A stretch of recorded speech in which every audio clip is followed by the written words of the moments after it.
general term in the expansion of a plus b bracket raised to n. So as we all know, number of terms in the expansion of a plus b bracket raised to n are n plus 1. So if power of a plus b it is n, the number of terms in the expansion is n plus 1. Now here we are interested to know about a particular term.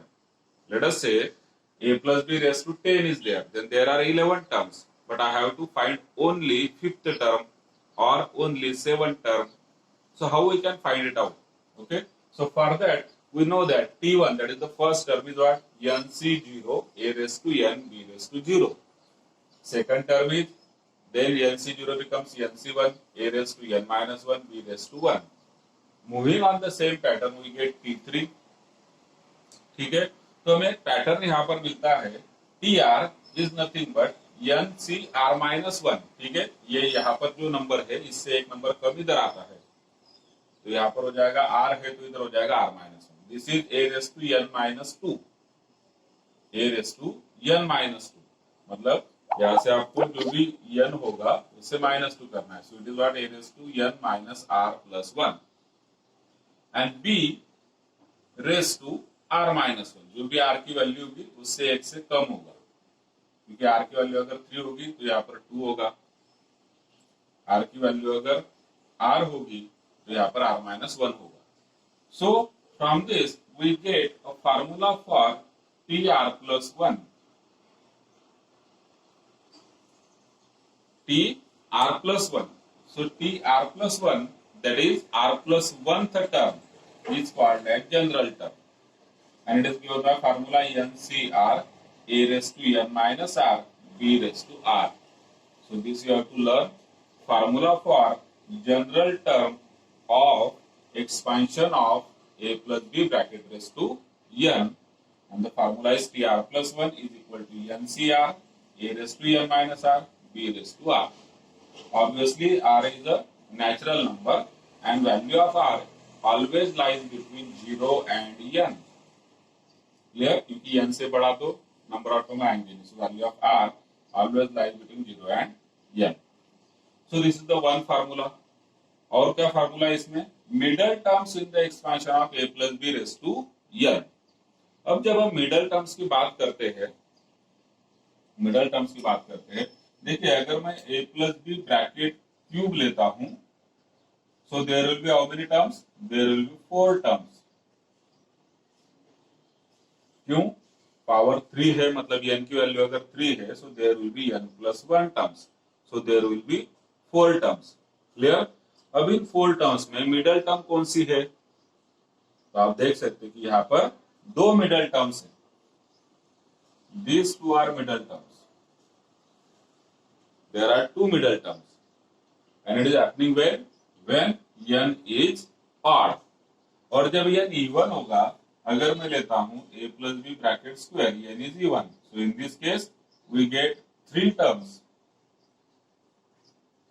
So n अगर even होगा तो number of terms odd होंगे, n अगर odd होगा तो number of terms even होंगे. number of terms अगर even होंगे तो आपको 2 middle terms मिलने हैं. number of terms अगर odd होंगे, so this is the only middle term. So accordingly we are having 2 results. अगर किसी भी एक्सपेंशन में आपको मिडल टर्म ढूंढना होगा, so if n is even, number of terms becomes odd and middle term is given by n plus 2 upon 2th term.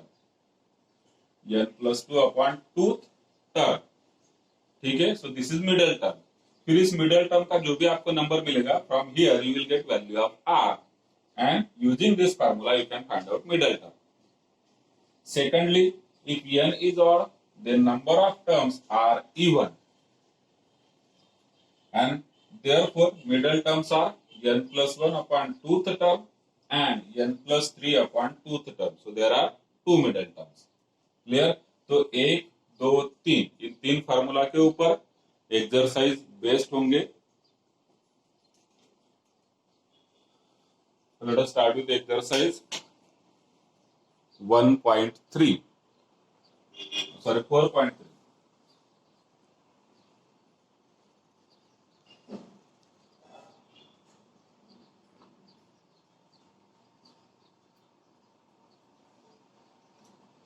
अब before starting with exercise 4.3 एक चीज आप ऑब्जर्व करिए कि हमने जो जनरल टर्म लिखा हुआ है या फिर मिडल टर्म जो भी है, it is for the expansion of a plus b bracket raise to n। अगर मान लीजिए आपको जनरल टर्म निकालना होगा a minus b bracket raise to n का, so which formula you will use? You will be using the same formula आप same use करेंगे, but वहां पर क्या हो जाएगा?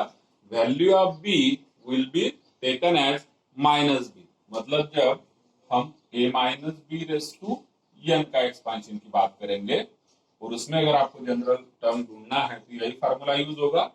बस यहाँ पर b है, यहाँ पर क्या है? b, तो यहाँ पर हमें लेना होगा माइनस b। क्लियर? मतलब value of b will B negative in that case. Value of b will B negative. ठीक, जैसे मैं लिखता हूं, अगर ये मैं लिखूं 2x प्लस 3 रेस टू 4, इसमें अगर जनरल टर्म ढूंढनी है तो a कितना हुआ 2, b कितना हुआ 3, n कितना हुआ 4। तीन चीजें लगती है हमें। अभी यहीं पर मुझे अगर 2x माइनस 3 रेस टू 4 इसका जनरल टर्म ढूंढना है, मेरे पास तो formula a plus b race to n का है, माइनस के लिए मैंने कोई सेपरेट फार्मूला नहीं लिखना है मुझे। तो यही से मैं a और b की वैल्यू निकालूंगा। a इज 2, ठीक है, और b की वैल्यू आपकी हो जाएगी -3 और n हो जाएगा 4। सो एक चीज ये आप पक्का ध्यान में रखिएगा। For finding general term we are having only one formula for a plus b as well as a minus b race to n। Clear है? तो चलिए अब एक्सरसाइज स्टार्ट करते हैं।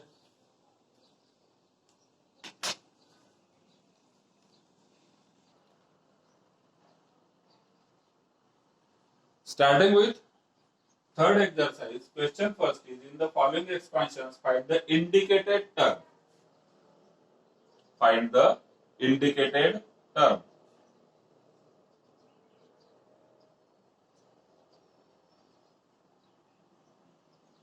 So let us take first of this, 2x square plus 3 upon 2x raised to 8.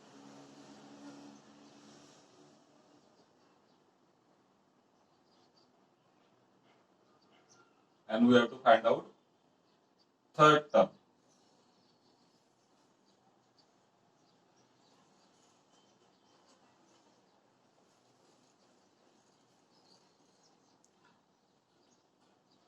Now, for finding any general term, let us say third term, fourth term, fifth term, हमें क्या क्या चाहिए? तो हमें चाहिए value of a, value of b, value of n and value of r will get from this number. ठीक है, ये r की वैल्यू नहीं है, यहां से हमें r की वैल्यू मिलेगी। ठीक है, तो चलिए फर्स्ट क्वेश्चन में हम सॉल्व करते हैं। इसमें here a is equal to how much?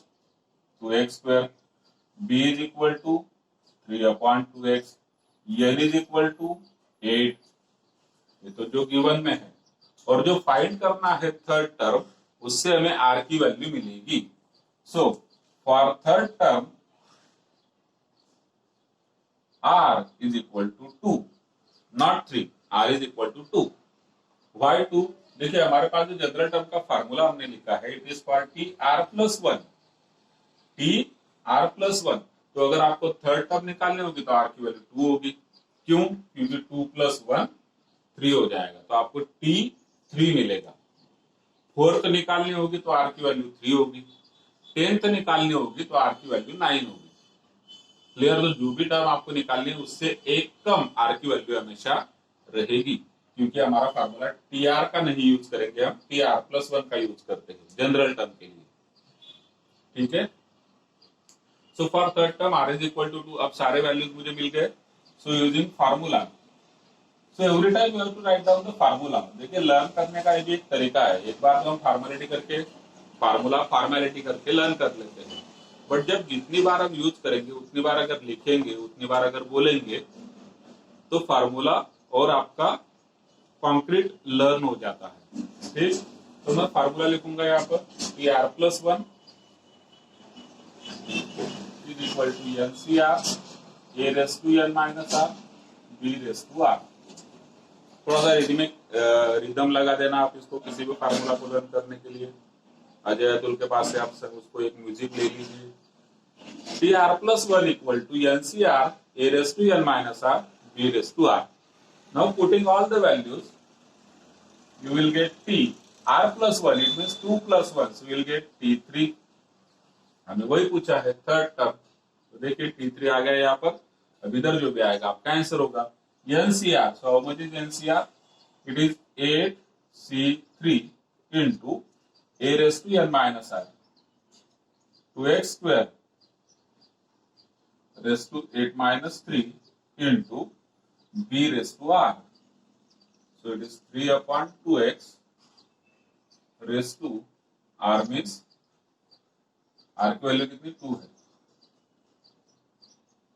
r की वैल्यू 2 है। NCR, n is 8, c r means 2, a raised to n minus r, a is 2x square, n is 8, r is 2 into b raised to r। So 3 upon 2x is b and raised to r, so it is 2. Let us simplify this. Now what is 8c2? 8c2 is nothing but 8 into 7 upon 1 into 2 multiplied by 2 raised to 8 minus 2, that is 6, multiplied by x square raised to 6। ठीक है, इसको मैंने separate कर दिया। 2x square raised to 8 minus 2 6 था, तो 2 raised to 6 separate, x square raised to 6 separate, into 3 by 2 का square into 1 upon x का स्क्वायर।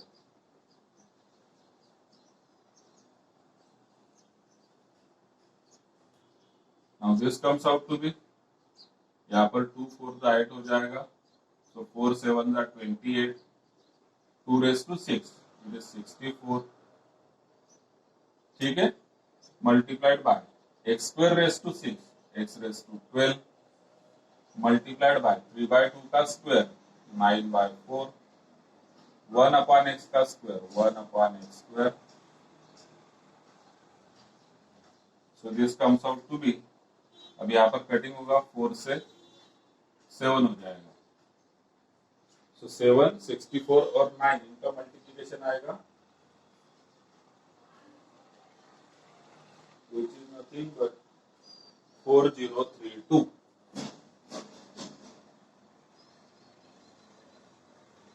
Seven into 64 into 9 4032। अब क्या बच गया?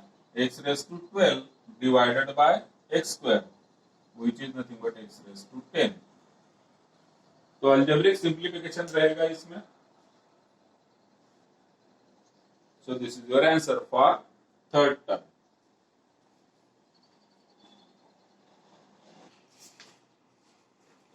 Question second. In the following expansion, find the indicated coefficient. Find the indicated coefficients. Let us take first of this. X cube in x square plus 3 root 2 upon x whole bracket raised to 9। अब देखिए इस exercise में अलग अलग type के question है। First question क्या था? Find the particular term, third term, fourth term, fifth term, जो भी होगा यूजिंग दिस फार्मूला। ये वाला क्वेश्चन क्या है? We have to find the indicated coefficient. It means we have to find the coefficient of x cube where in the expansion of this binomial। ठीक है, we have to find out coefficient of x cube in the expansion of this binomial। तो यहाँ पर r की value आपके लिए given नहीं है, you will have to find it out कि कौन सी टर्म होगी जिसमें x क्यूब आएगा। जैसे कि हमने जो लास्ट एग्जांपल सॉल्व किया उसमें क्या आया था? x रेस टू 10 आया था। थर्ड टर्म में ही x रेस टू 10 आया था। सो इट डज, मतलब ये x क्यूब हो गया, x रेस टू 4 हुआ, किसी पर्टिकुलर टर्म में आएंगे उसका नंबर हमें ढूंढना होगा। So for this we will be using the general formula. So before that, let us write down value of A, value of B, and value of N. Clear? And using the formula, PR plus 1 is equal to NCR A raised to N minus R B raised to R. So you will get TR plus 1 is equal to, what is N? It is 9CR into A. A means X square raised to N minus R. So it is 9 minus R into B raised to R. So it is 3 root 2 upon X raised to R. So this is the general term. और हमें इसमें कौन सी term चाहिए? जिसमें x cube हो, जिसमें कौन होना चाहिए? x cube. So let us find out power of x in this format. So this comes up to be 9CR, keeping it as it is. x square raised to 9 minus r. तो x की power कितनी हो गई? x raised to r 2 into 9 minus r. कौन सा formula? a raised to m raised to n. It is a raised to mn. So x raised to 2 into 9 minus r. So it becomes what? 2 into 9, that is 18, minus 2 into r, 2r, multiplied by.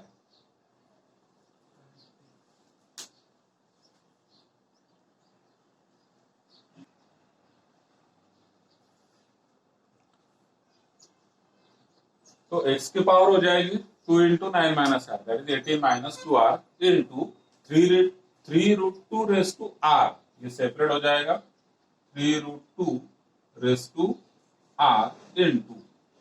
Now this is what 1 upon x raised to r. So it is x raised to r basically. कहाँ पर? Denominator में. Denominator में होगा x raised to r. जो numerator में आ जाएगा तो बन जाएगा x raised to minus r. ठीक. अब देखिए ये जो पूरा एक्सपेंशन हुआ इसमें कोएफिशिएंट कहां पर है? This is coefficient. और वेरिएबल की टर्म कहां पर है? मतलब कि x की टर्म ये है.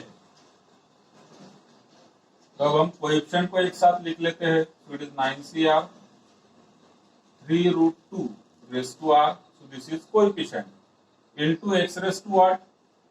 Using a raised to m into a raised to n. So it is a raised to m plus n. ठीक. So it will become what? 18 minus 2r minus r, that is minus 3r. So this is the general term.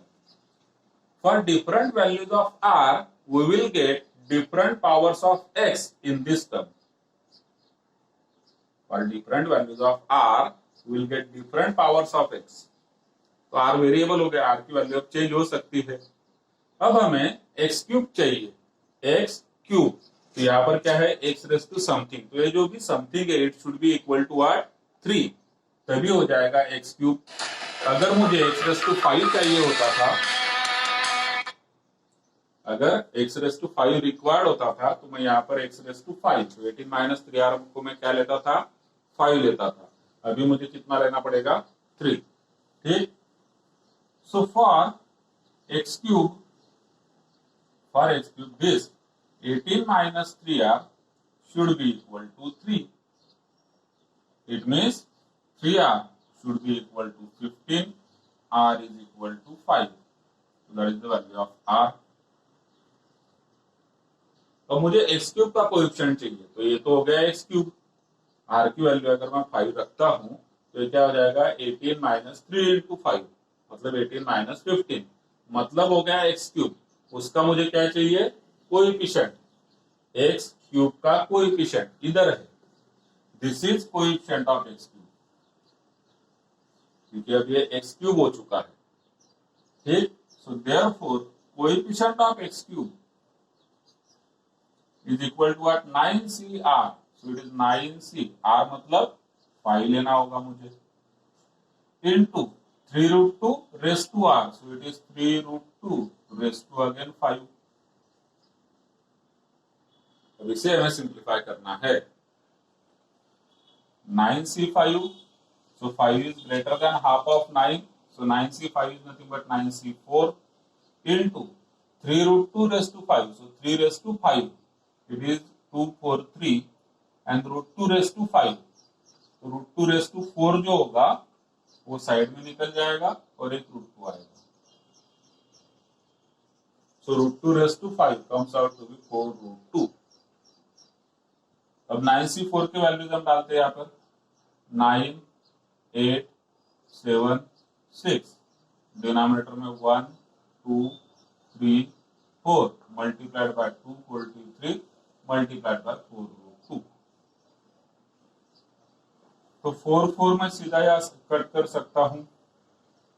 Then 3 2 6 भी cut हो गया. तो जो number बच जाएगा क्या होगा? 9 × 8 × 7 × 243 और फिर √2. तो 9 × 8 × 7 और 243 आप मल्टीप्लाई कर लेंगे. 122472. It comes out to be 122472 root. So in this way we can find out coefficient of any term.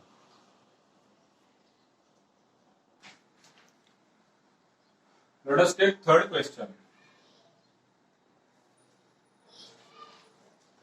Find the constant term in the expansion of. Find the constant term.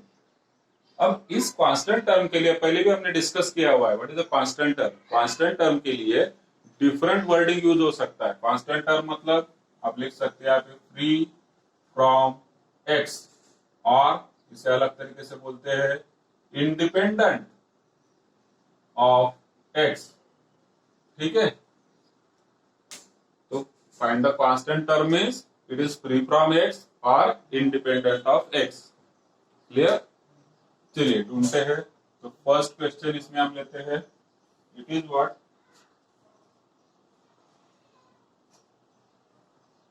2x plus 1/3x² raised to 9. Now this question is similar to last question. उसमें हम क्या कर रहे थे? x³ का coefficient ढूंढिए. x⁴ का coefficient ढूंढना होता था. x⁵ का, किसी का भी, x की पावर का. तो यहाँ पर भी हमें कांस्टेंट टर्म ढूंढना है. मतलब x की किसी पर्टिकुलर पावर का कोएफिशिएंट ढूंढना है. कौन सी पर्टिकुलर पावर? x⁵ का कोएफिशिएंट आपको ढूंढना है. x⁵ का. क्यों? क्योंकि x⁵ मतलब क्या हो जाएगा? 1. x⁵ means 1. तो ये जो टर्म होगी it will be a constant term, और you can say it is free from x. X रहेगा नहीं उसमें, क्योंकि x⁵ 1 हो जाएगा. और you can say that this term is independent of x. तो ये सबका मतलब क्या हुआ कि आपको x⁵ का कोएफिशिएंट ढूंढना है, जैसा कि हमने लास्ट क्वेश्चन में x⁵ का ढूंढा था. ठीक है. चलिए ABC लिखते हैं. A, B और n.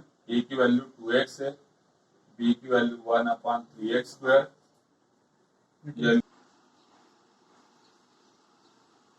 तो अब हमने A, B और n की वैल्यू लिख ली. हमें R की वैल्यू ढूंढनी पड़ेगी. So for that using formula PR+1 is equal to NCR A⁻n−r B⁻r.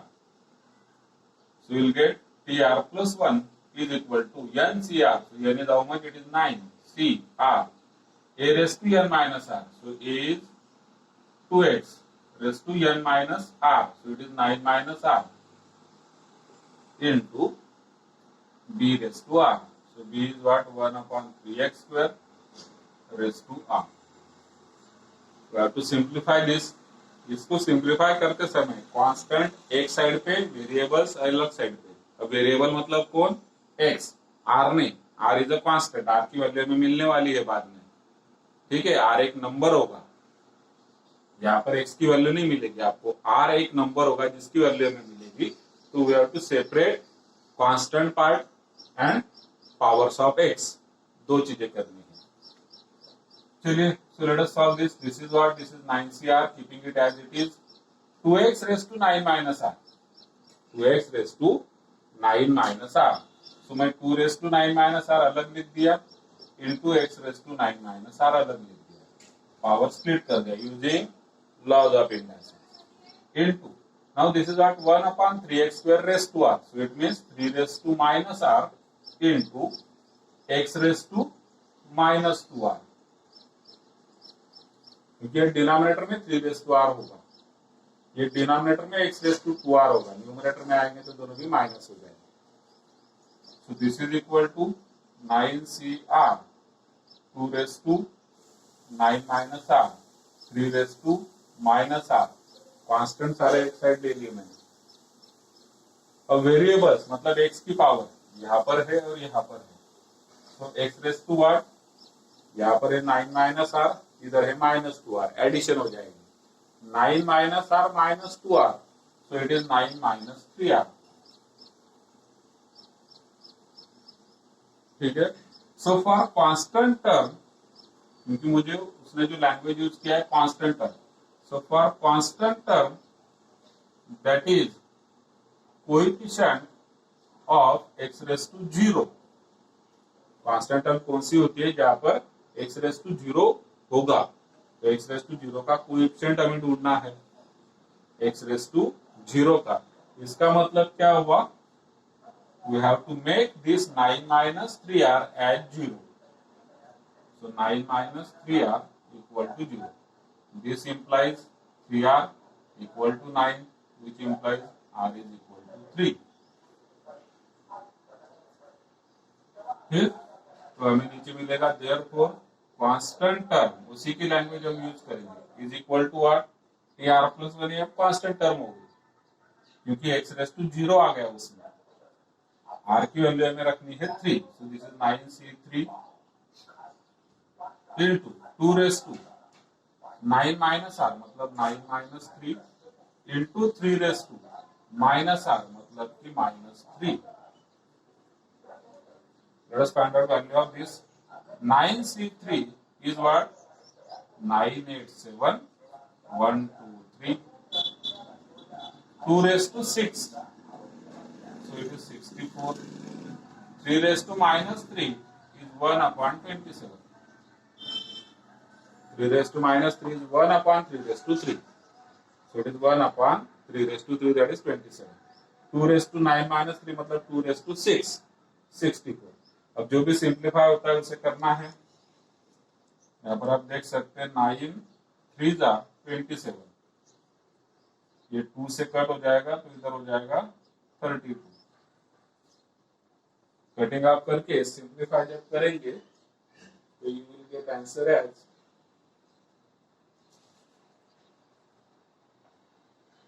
1792 numerator में, 1792. डिनोमिनेटर में हो जाएगा 3 into 3 9. So this is the constant term, that is term free from x, that is term independent of x, that is term having x raised to 0.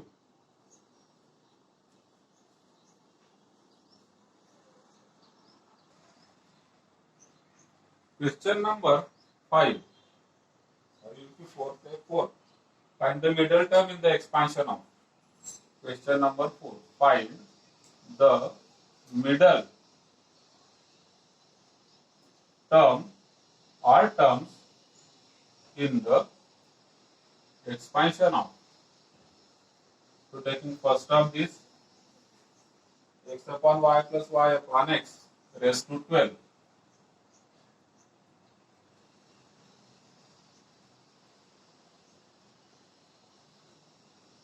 अब एक चीज आप यहाँ पर ऑब्जर्व करिएगा, पास्कल्स ट्रायंगल हमने सीखा हुआ है, बायनोमियल थ्योरम जो है a plus b raise to n का expansion, so it is according to the Pascal's triangle. और पास्कल्स ट्रायंगल में नंबर इधर जो होते हैं 1 1 1 1 1 1 होते हैं, यहाँ पर भी 1 1 होते हैं, ठीक है. फिर यहाँ से नंबर बढ़ते जाता है, मिडल में आकर के एक हाईएस्ट नंबर जो होगा, highest coefficient that will be always in the middle, फिर इसके बाद और नंबर्स कम होते जाएंगे. तो ट्रायंगल में यही होता है पास्कल्स ट्रायंगल में. तो ऑब्वियसली जो भी मिडल टर्म होगी उसका कोएफिशिएंट बहुत बड़ा आने वाला है, इसका जो भी कोएफिशिएंट होगा it will be a large number. Clear है? स्टार्ट में 1 होता है, एंड में 1 होता है, फिर 1 से बढ़ते बढ़ते मिडल तक जाएगा, फिर मिडल से कम होते होते 1 तक आएगा। ठीक है, तो coefficient of middle term is always on higher side, ये चीज आपने ध्यान में रखना। चलिए अब, क्योंकि एक जनरल चीज होगी है ना, अगर आपको पूछा जाए कि भाई कौन सी टर्म का कोएफिशिएंट सबसे हाईएस्ट होगा, ऑब्वियसली मिडल टर्म का कोएफिशिएंट जो है वो सबसे हाईएस्ट होगा। तो लेट अस सॉल्व दिस। हमें मिडल टर्म ढूंढने हैं इसमें।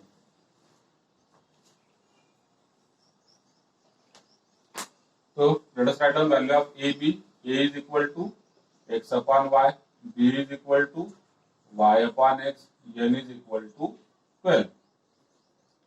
मिडल टर्म हमें ढूंढनी है। अब जो एन यहाँ पर 12 है, इट इज इवन और odd? It is even number.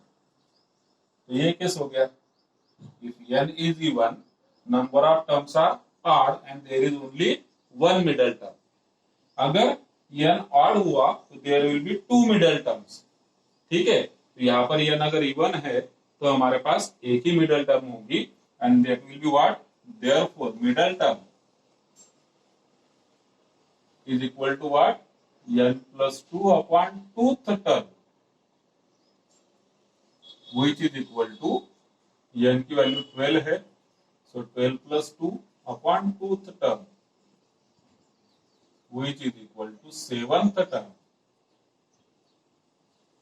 ठीक है, तो मिडल टर्म कौन सी होगी? 7th term. अब हमें ये टर्म ढूंढनी है, we have to find it out this term using general term formula. ठीक, मैं यहाँ पर फार्मूला लिखता हूं, p r plus 1 is equal to n c r a raised to n minus r b raised to r. So for 7th term, we have to find out 7 terms. So for 7 term, तो हमें t7 निकालना है, तो इसका मतलब r plus 1 7 होगा, तो r की वैल्यू हो जाएगी 6. So you will get middle term as 7th term, which is equal to, using this formula, NCR. n is how much? It is 12. CR मतलब कि 6 into a raised to n minus r. So a is what? X upon y raised to 12 minus 6 into y upon x raised to 6. b raised to r. b मतलब y upon x, r मतलब 6. Let us solve this. Now 12c6 is how much? 12, 11, 10, 9, 8, 7 divided by 1, 2, 3, 4, 5, 6 into x upon y raised to 6, y upon x raised to 6. ठीक है, यहाँ पर भी raise to 6, यहाँ पर भी raise to 6. This is equal to, अब देखिए ये जो है एक दूसरे के साथ कट हो जाएंगे। क्यों? क्योंकि न्यूमरेटर में x रेस्ट टू 6, डिनोमिनेटर में x रेस्ट टू 6, न्यूमरेटर में y रेस्ट टू 6, डिनोमिनेटर में y रेस्ट टू 6, कट हो गया। ये इसका कैलकुलेशन बचेगा। अगर आपको करना है तो 3 4 का 12 हो जाएगा, और क्या कट होता है? 5 2 जा 10 कट हो जाएगा, यहाँ पर 6 रह गया, तो 6 इज नथिंग बट 3 2 जा, यहाँ पर हो जाएगा 3 3 जा 2 4 जा, तो 7 इंटू 4 इंटू 3 इंटू 11, सो 11 3 जा हो गया 33, 4 इंटू 7 28, जो भी इसका मल्टीप्लीकेशन होगा it is 924. That is your answer.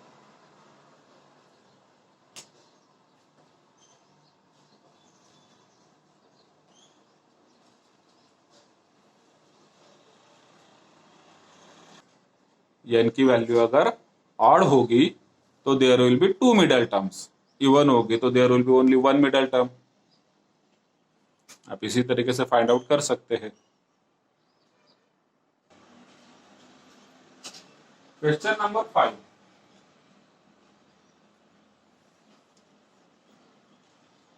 In the expansion of k plus x bracket raised to 8, the coefficient of x raised to 5 is 10 times the coefficient of x raised to 6. That is given. That is given in the expansion of k plus x raised to 8. In the expansion of k plus x bracket raised to 8, coefficient of x raised to 5 is equal to 10 times the coefficient of x raised to 6.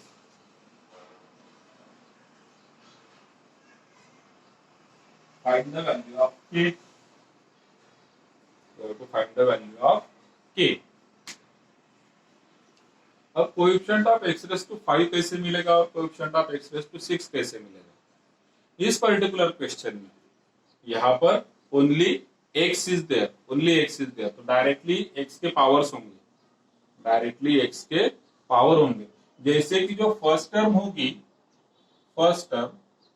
उसमें x की power 0 होगी, second में x की power 1 होगी, ऐसे करते करते fifth term में सेकंड में x की पावर, सिक्स्थ टर्म में x की पावर जो होगी it will B 5 in sixth term, और सेवंथ टर्म जो होगी इसमें x रेज़ टू 6 की पावर होगी, एट टर्म जो होगी x रेज़ टू 7 पावर होगी, और लास्ट टर्म 9 जिसमें कि x रेज़ टू 8 पावर होगी, क्योंकि डायरेक्टली यहाँ पर x है, ठीक है, directly x is given. So x के पावर टर्म n की वैल्यू कितनी है? 8. n is equal to how much? It is equal to 8. So there will be total 9 terms, starting from power, पहले टर्म में x की पावर 0, फिर 1, फिर 2, 3, 4 करते करते 8 तक जाएगी. ठीक है, तो हमारे लिए x रेज़ टू 5 और x रेज़ टू 6 का कोएफिशिएंट ढूंढना है, मतलब कि हमें T6 और T7 ढूंढना है यूजिंग दिस फार्मूला. डायरेक्टली निकालेंगे coefficient of x raise to 5, मतलब कि ये जिसमें कि r प्लस 1 की वैल्यू 6 है, ये वैल्यू किसकी है? 6, r प्लस 1 की, मतलब r की वैल्यू कितनी हो गई? 5. So this will become 8c5 into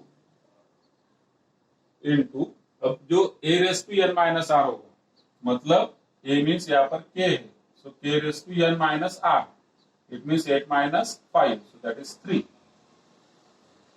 और उसके बाद कौन होगा? x raise to 5. तो वो तो हमें लिखना नहीं है. क्यों नहीं लिखना है? क्योंकि पूरी टर्म नहीं लिखनी है. हमने क्या लिखना है? Coefficient of x raise to 5. So this is coefficient of x raise to 5.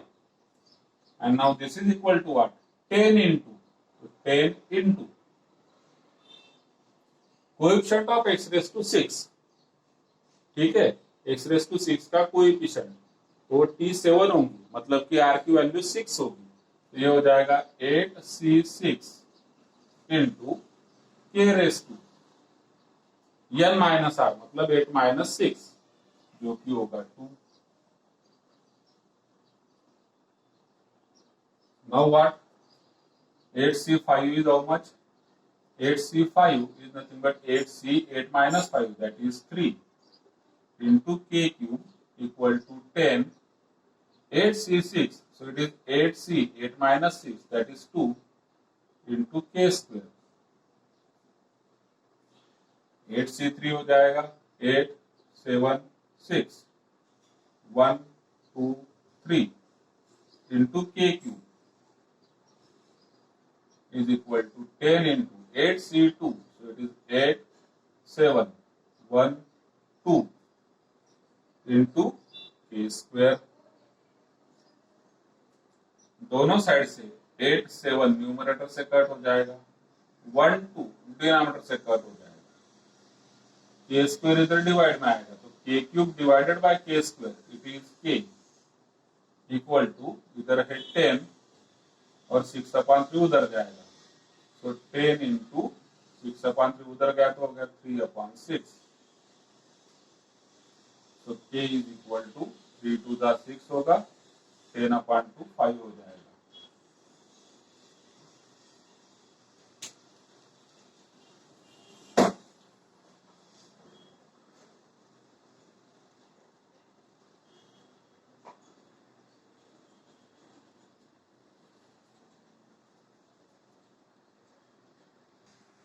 यहां पर k की पावर कैसे आई, देखिए a की वैल्यू जो है, value of a here it is what, it is k, and value of b is x, value of n is 8, ठीक है। तो coefficient of x raise to 5 में value of r becomes 5, so it is NCR, मतलब 8C5, a raised to मतलब k raised to n minus r, using this formula a raised to n minus r, so it is a means k raised to n minus r, that is 8 minus 5, which comes out to be 3.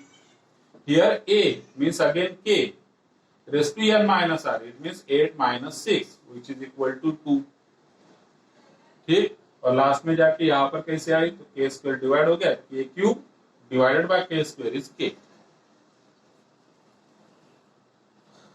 I hope it is clear.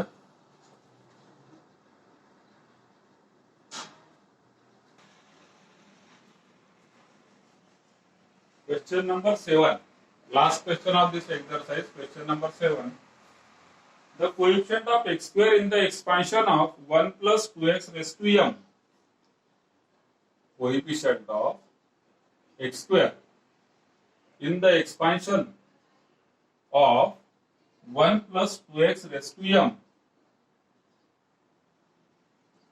is equal to 112. Find m. So you have to find out m here. Clear? Now coefficient of x square is given as 112. So you will have to find out coefficient of x square using general term formula. ठीक है? So here a is equal to what? 1. b is equal to 2x. n is equal to m. Value of n here is m. Using general term formula coefficient of x square, आता x square कुठल्या term मध्ये असेल, तर बघा first term जी आहे त्याच्यात x raise to 0, second term x raise to 1, third term x raise to 2, म्हणजे third term मध्ये मला x स्क्वेअरचा कोएफिशिएंट मिळेल आणि थर्ड टर्म मध्ये r ची व्हॅल्यू 2 असेल, ठीक। सो इन T3 Rx, in T3 R is equal to how much? 2. Third term मध्ये R ची व्हॅल्यू 2 असेल आणि जो की x स्क्वेअरचा कोएफिशिएंट आपल्याला थर्ड टर्म मध्ये मिळणार आहे। मग therefore what is coefficient of x square now? It is NCR. n means m, c, r means 2 into a raised to n minus r. a is how much? 1 raised to m minus 2, n minus r. So n is how much? n is m minus r is 2 into b raised to r, ठीक है, into b. आता b raised to r लिहिताना लक्षात घ्या, b raised to r लिहिताना 2x नाही घ्यायचा का, कारण मला कोएफिशिएंट पाहिजे, फक्त काय पाहिजे आहे, कोएफिशिएंट। मग इथं काय असणार आहे, b raised to r म्हणजेच काय असेल, 2x raised to 2, correct. Separate केल्यानंतर काय होणार, 2 चा स्क्वेअर इंटू x चा स्क्वेअर। मला कोएफिशिएंट ऑफ x स्क्वेअर पाहिजे, म्हणजे x स्क्वेअर लिहिण्याची गरज नाही, मी फक्त काय लिहिणार, 2 स्क्वेअर। इथे येणार 2 square is equal to 112, right hand side, ठीक है। NCR a raised to n minus r, b raised to r, b raised to r लिहिताना x raised to 2 लिहिणार नाही, कारण फक्त आपल्याला कोएफिशिएंट लिहायचा आहे त्याचा। Now let us solve further, त्याला सॉल्व करणार। देयरफॉर MC2 काय असणार, MC2 is nothing but m minus 1 upon 1 into 2. ला 2 वेळेस कमी करणे, डिनॉमिनेटरला 2 पर्यंत जाणे, 1 race to whatever, 1 race to whatever, या -2 आहे किंवा जे काय असेल ते, 1 race to anything is 1 into 2 square is 4 equal to 112, ठीक है। क्या होणार, 2 2 जा 4, so therefore m into m minus 1 is equal to हा 2 तिकट डिवाइड होणार 112 divided by 2 it is 56. Again logic of consecutive integers. These are two consecutive integers. So therefore m into m minus 1 is equal to how much? कसं लिहिणार त्याला product of consecutive integers मध्ये?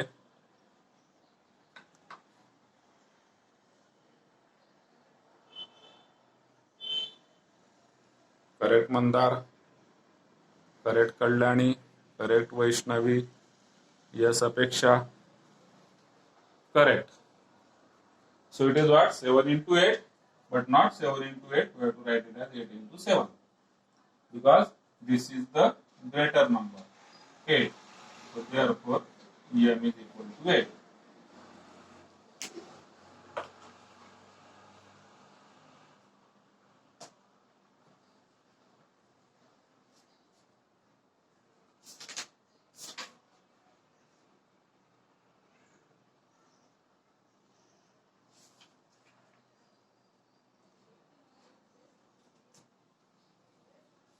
Clear? So let's have ए, अभी यहां तक कोई doubt है क्या? पूछिए. चलिए, अगर कोई डाउट नहीं होगा तो हम नेक्स्ट टॉपिक लेते हैं.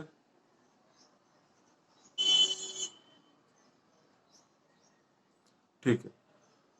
सो let's have a 5-minute break for eyes and for water. ठीक है, water break, 5-minute break. 5 minute के ब्रेक के बाद फिर ग्रुप पर मैसेज डालूंगा कि you have to join the meeting, then you have to join the meeting. ठीक है, क्योंकि फिर हमें 12 बजे तक तो हम लेंगे. थोड़ा सा सिलेबस भी अभी पीछे है. Binomial theorem for negative index और fraction. See up to this what we have seen a plus b raised to n, expansion of a plus b raised to n, where n is a natural number. हमने जो expansion अभी तक जो भी study किया, n is a natural number. ठीक है, उसके लिए हमने देखा हुआ है binomial expansion.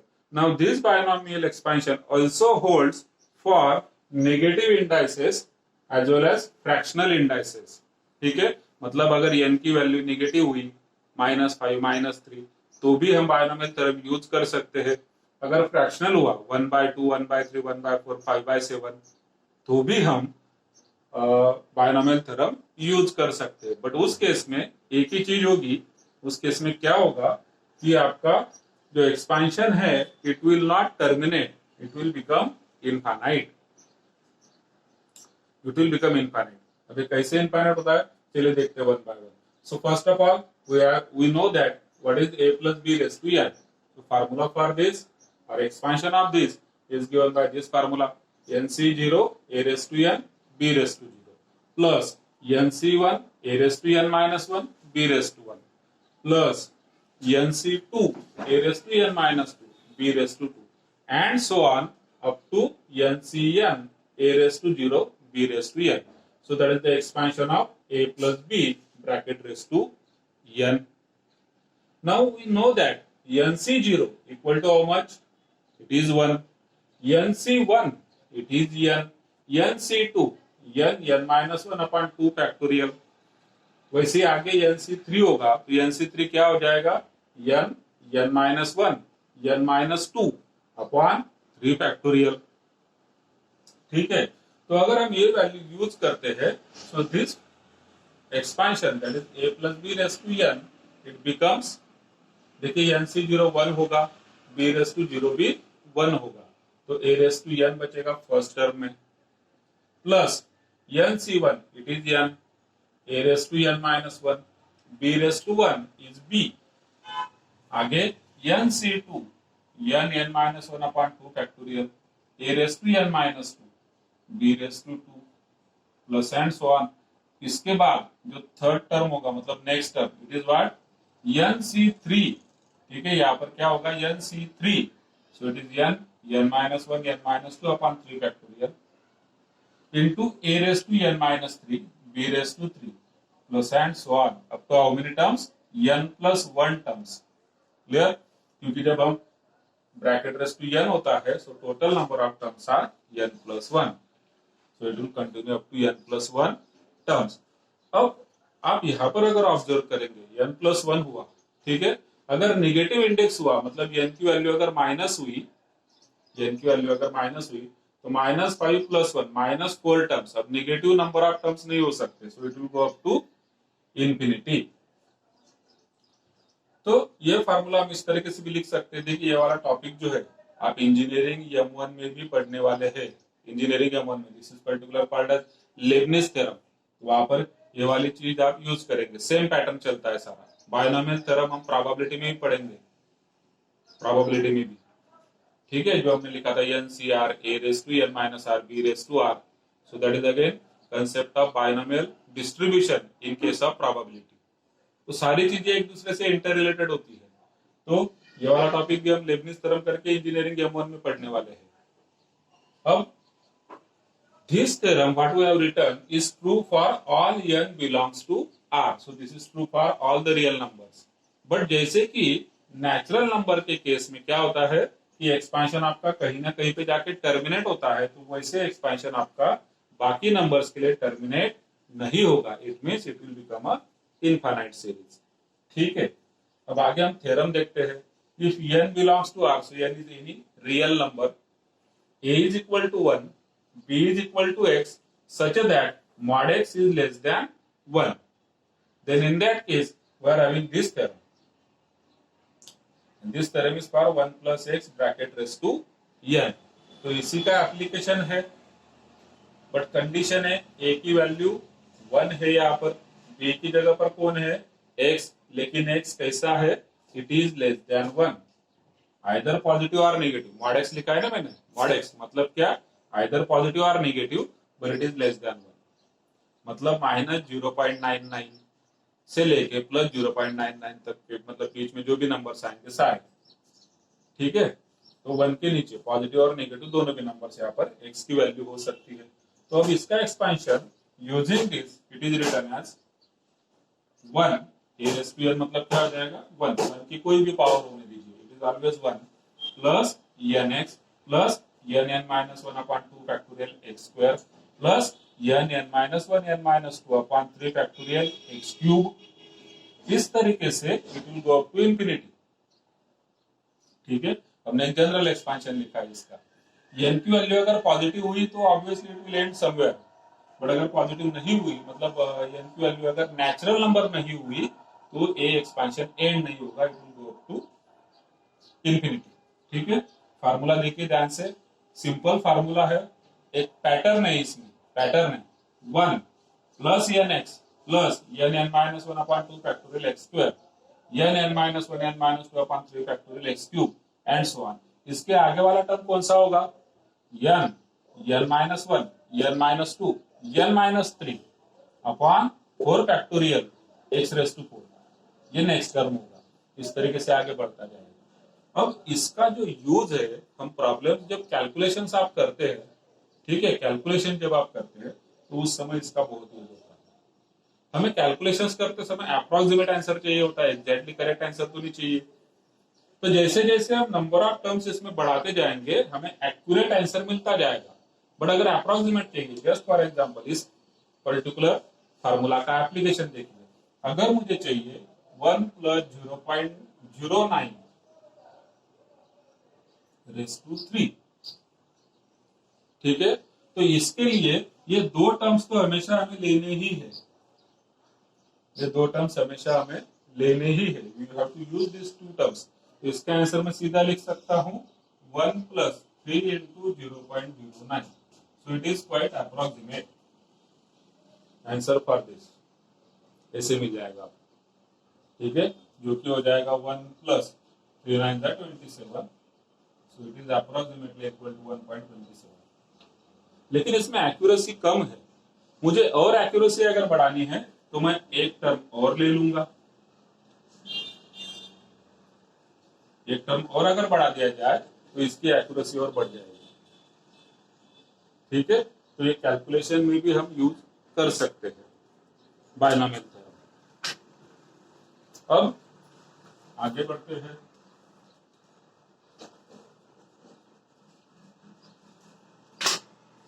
Now general term is given by general term for this expansion 1 plus x raised to n. इसकी जनरल टर्म होगी tr plus 1. ठीक है, क्या होती है NCR. Now what is NCR? NCR is nothing but n minus 1 n minus 2 up to n minus r plus 1 divided by r factorial. So this is NCR into a raised to n minus r. अब a कितना है यहाँ पर 1, तो 1 raised to whatever it is 1 which is not written into b raised to r. b raised to r क्या होगा x raised to r. तो formula वही है जनरल टर्म का जो हमने यूज किया a plus b race to n में, वही फार्मूला से आपको इधर जनरल टर्म मिल गई. कौन से एक्सपेंशन की 1 plus x race to n की. Clear. This is nCr a race to n minus r जो कि 1 होगा and b race to r मतलब x रेस टू r यहाँ पर है. Obviously r should be positive. r is greater than और equal to 0. ठीक है, क्योंकि जनरल टर्म आपको चाहिए. तो फर्स्ट टर्म होगी, सेकंड टर्म होगी, थर्ड टर्म होगी. ये नहीं होगा -1 टर्म होगी क्या, -1 नंबर की टर्म, -2 नंबर की टर्म, ऐसे नहीं होता है. टर्म स्टार्ट होते हैं फर्स्ट से, t1 t2 t3. तो t1 कहाँ पे मिलेगा आपको, जब r की वैल्यू 0 होगी. तो 0 plus 1 is 1, so you will get t1. So that's why r is always greater than or equal to 0.